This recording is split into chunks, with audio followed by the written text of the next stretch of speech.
Dans l'actualité, que dire? Est-ce qu'il y a un jour, moi j'ai une question à poser, est-ce qu'il y a un jour où on va se lever le matin et on n'aura pas de problème? Est-ce qu'il y a un jour en fait où on va vraiment se lever le matin et on n'aura aucun souci? Un jour en fait où l'État va décider en fait que vous savez quoi? Juste pour le plaisir, je vais vous donner un petit 10 000 € chacun. C'est Bibi, comme veut le faire le roi du Nord. Bref, dans l'actualité aujourd'hui, Israël bombarde l'Iran. Déjà que c'est déjà très très chaud et que c'est déjà très très tendu. Israël s'en va bombarder l'Iran. Déjà, je crois qu'on dit Israël, pas Israël. Pourquoi? Ils disent qu'ils bombardent parce que ils luttent contre le programme nucléaire iranien. Mais qui vous a donné l'autorisation? Premièrement. Deuxièmement, l'ONU fait quoi? Que fait l'ONU actuellement? Parce que moi j'ai l'impression en fait que l'ONU c'est la Société des Nations en fait, mais en version glandage absolu. Vous savez quoi? Au lieu que ce soit moi qui parle, venez on écoute le reportage. C'est sur Ouest France, sur YouTube. Allez vous abonner à leur chaîne d'actualité. Donc oui, j'essaie de ne pas me faire striker. Des Allez. frappes aériennes israéliennes sur une centaine de sites en Iran. Et en représailles, plus de 100 drones iraniens qui prennent la direction d'Israël. L'affrontement direct Israël-Iran a changé d'ampleur ce vendredi 13 juin. En pleine nuit, vendredi 13. Bref, on Dans la continue. nuit, plus de 200 avions israéliens ont frappé une centaine de cibles en Iran, dans plusieurs régions, dont celle de la capitale Téhéran. Moi Israël a je dis toujours en fait que si un pays étranger comme Israël arrive à entrer dans un autre pays, comme l'Iran, qui est supposé avoir aussi une très bonne armée bien entraînée, c'est, il y a forcément la complicité et la trahison au rang des Iraniens. C'est inadmissible que 200 avions, ce n'est pas un, ce n'est pas deux, c'est 200 avions. Et si je ne me trompe pas, hein, il y a quand même, on va essayer de voir ça ici là en fait. Israël, Iran sur la carte. Israël. Qu'est-ce que je suis en train d'écrire? Israël, Iran, distance. On va essayer de voir ça parce que moi je suis assez stupéfait de voir en fait, regardez ça, mais regardez en fait l'écart entre Jérusalem et Téhéran. Il y a quand même l'Irak à traverser. C'est quand même étrange ça. C'est quand même grand. C'est super grand.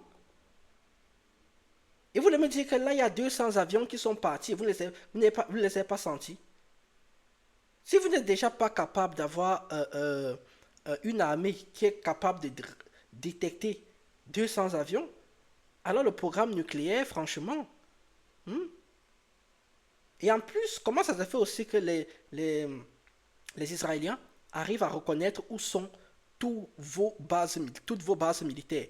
Que ce soit en Irak quand Israël quand il frappe, eux, ils sont ciblés, ils savent qui ils visent, comment ils visent, et ils y vont. Et surtout, eux, ils y vont avec sans état d'âme.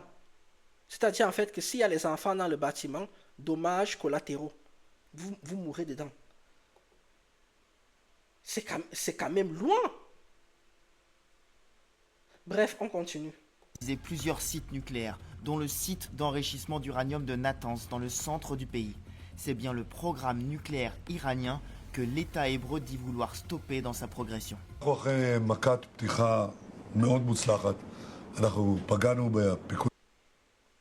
Lui, il est en train de devenir le plus grand antagoniste de la planète actuellement. Benjamin Netanyahou est en train de devenir franchement le plus grand antagoniste. בכיר, פגענו במדענים בכירים שמקדמים את פיתוח פצצות האטום, פגענו במתקני גרעין. L'opération, baptisée Rising Lion, menée par les Israéliens, consiste à frapper les sites, mais aussi les hommes clés du programme nucléaire iranien. Plusieurs hauts Moi, je comprends en fait que, en fait, c'est ça c'est ça là qui est exceptionnel. On peut dire ce qu'on veut aux Israéliens, mais les Israéliens appliquent le principe de précaution avec une rigueur et une discipline incroyable. Ils partent du principe que, à part moi, Personne d'autre ne peut me défendre. Donc je ne vais même pas me compliquer la vie, je ne vais même pas me casser la tête. Je vais vous attaquer en premier et je vais cibler. La question est maintenant de savoir pourquoi est-ce qu'il y a toujours la guerre dans cette zone-là. Gaza, Irak, Iran. Mais il y a quoi que vous discutez là-bas? Est-ce que c'est une... Il y a quoi même? Je comprends pas. Responsables ont été tués. Olem Non. Salami, le puissant chef des gardiens de la révolution. Ou encore le chef d'état-major iranien, le général Mohamed Bagheri.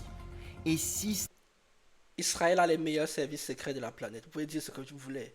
Vous pouvez dire ce que vous voulez. Ils sont au-dessus de la CIA. Si vous arrivez à toucher des généraux de ce niveau de manière ciblée, vous êtes compétent. On peut dire ce qu'on veut sur eux. Hein. On peut ne pas être d'accord avec ce qu'ils font. Mais ce n'est pas parce que le lièvre, tu n'aimes pas le lièvre que tu ne peux pas reconnaître le lièvre court vite. des meilleurs experts nucléaires du pays, selon les médias iraniens. La télévision d'État indique aussi qu'au moins 50 personnes, dont des femmes et des enfants, ont été blessées dans les explosions qui ont visé les immeubles résidentiels à Téhéran. Dommage Les pour la forces terre. armées iraniennes promettent déjà la vengeance.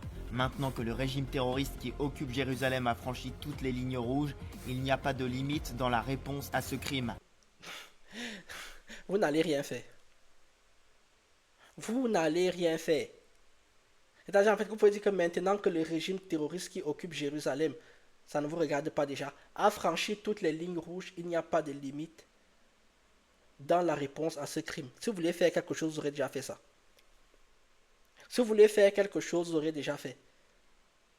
Ça veut dire en fait que quelque part aussi, est-ce que des hauts commanditaires, est-ce que des hautes personnalités en Iran ne sont pas complices de ça aussi? Peut-être, est-ce que la situation les arrange pas? Il faut savoir que quand la guerre c'est toute une économie. Il y a des champs, il y a des places, il y a des enjeux, il y a des stratégies géopolitiques qui sont mises en place au niveau des États, mais également une sociologie politique qui est encore en train de se dessiner également dans un pays comme l'Iran. Ça veut dire en fait que cette guerre, comme vous le voyez, là il y a des gens qui sont en train de se positionner pour prendre le pouvoir. C'est-à-dire en fait que ça arrange certaines personnes. Parce que si vraiment l'état-major iranien voulait faire quelque chose, ils auraient déjà fait. Là, à l'heure que je vous parle, il est 13 heures ici en France. Je crois qu'il est quelle heure à Téhéran? On va regarder heure à Téhéran.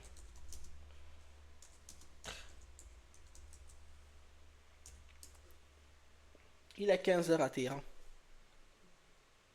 Ça veut dire en fait que s'il voulait faire, si ça a été fait cette nuit, qu'il voulait faire quelque chose, il l'aurait déjà fait. Mais là, on va me faire comprendre en fait que oui, ils ne font rien parce que les États-Unis ont dit que si jamais ils faisaient quoi que ce soit, d'ailleurs même les États-Unis, c'est quoi leur problème? Les États-Unis, c'est le grand frère d'Israël. Ils ont décidé en fait que si jamais vous faites un pas, on vous arrose aussi. C'est pour cela qu'ils mettent leur base militaire là, un peu partout. Mais la question est de savoir quand est-ce que les Américains ont gagné une guerre pour la dernière fois. Parce que mine de rien, partout où ils vont, les Américains ils perdent. L'Afghanistan, c'est une défaite. Le Vietnam, c'est une défaite. L'Irak, on peut considérer ça comme une défaite. Parce que vu ce qu'ils cherchaient là-bas, qu'ils n'ont jamais trouvé, donc forcément, c'est une défaite. C'est ça, on commence à poser la vraie question qui est de savoir, est-ce que ça ne serait pas mieux d'avoir un gouvernement mondial en fait? Je commence à me poser la question de plus en plus, un gouvernement mondial avec une même monnaie, un même SMIC, un passeport pour tout le monde en fait. Parce que si c'est pour avoir des morts tout le temps. Hier, un petit garçon à Téhéran s'est couché, ce matin, il ne s'est jamais réveillé. Parce qu'il y a eu des frappes, parce que soi-disant, il y avait un haut commanditaire qui était dans l'immeuble. Et c'est quand même incroyable, je répète encore, c'est assez incroyable de voir comment est-ce que l'armée israélienne est bien renseignée. Il y a énormément de traîtres dans les groupes, il y a énormément de traîtres. Vous tournez ça comme vous voulez. Affirme l'état-major de l'armée dans un communiqué. D'après Israël, déjà une centaine de drones iraniens ont été lancés et sont en cours d'interception. Benjamin Netanyahou a prévenu que son opération militaire durerait plusieurs jours. L'armée israélienne affirme disposer de renseignements prouvant que Téhéran s'approchait du point de non-retour vers la bombe atomique. Oui, c'est quoi le fameux truc de non-retour? C'est quoi ça? Ça veut dire quoi en fait? De toute façon, s'ils ont l'arme atomique, c'est pour l'utiliser. Si vous l'avez, c'est également pour l'utiliser. Je ne comprends pas. En plus, Benjamin Netanyahou décide en fait, il dit quoi? Il dit, écoutez les enfants, ça va durer plusieurs jours. Faites ce que vous avez à faire. Si vous êtes fort, on va voir ça maintenant. Comme vous pensez que vous tordez le fer. C'est en fait que les gars vous disent en fait que on va venir chez vous, on va vous massacrer, on va faire les choses. Vous n'allez rien faire. Taisez-vous. Parce qu'on est dans notre principe de précaution et de prévention. C'est-à-dire en fait qu'on va aller lutter contre les éventuels problèmes à la racine. Non, on peut dire ce qu'on veut. Israël est fort. Le président américain Donald Trump va lui réunir son conseil de sécurité nationale. Il a affirmé qu'il Mais Donald Trump, là, ce n'est pas celui qui nous a fait comprendre qu'il était élu que il allait soi-disant arrêter toutes les guerres du monde en 48 heures. Il ne devait pas arrêter toutes les guerres du monde en 48 heures, baisser en fait les dépenses budgétaires de l'État américain. Les gars, ils sont des menteurs. Waouh! avait été prévenu à l'avance des frappes aériennes alors qu'il privilégiait de son côté les négociations. Les Américains disposent de nombreuses bases au Moyen-Orient à portée de missiles des Iraniens.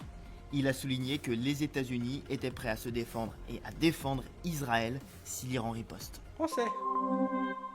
Ce qui me dépasse dans tout ça, ce qui me dépasse dans toute cette histoire-ci, c'est la manière dont les pays arabo-musulmans sont limite en mode ils en ont rien à foutre. Ils en ont rien à foutre de Gaza. Ils en ont rien à foutre. Je parle ici là des dirigeants. Hein. Je parle vraiment des dirigeants.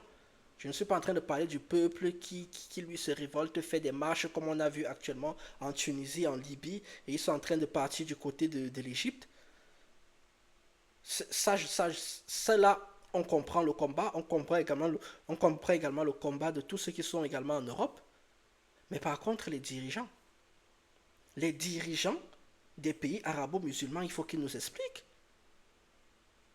Comment on peut laisser faire ça? En gros, Israël est en train de vous dire, écoutez, on va venir, on va vous tabasser tous. Parce qu'on a l'habitude de vous tabasser tous et vous n'allez rien faire. Rien du tout. Parce que c'est nous qui commandons ici. C'est nous qui distribuons les bonbons.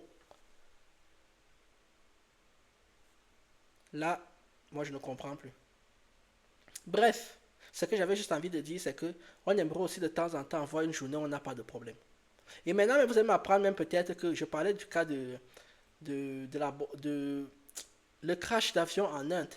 Dans quelques temps, vous ferez également comprendre que ce n'était pas un simple crash d'avion, que c'est peut-être qu'un pays limitrophe y est pour quelque chose. De toutes les façons, la suite au prochain épisode.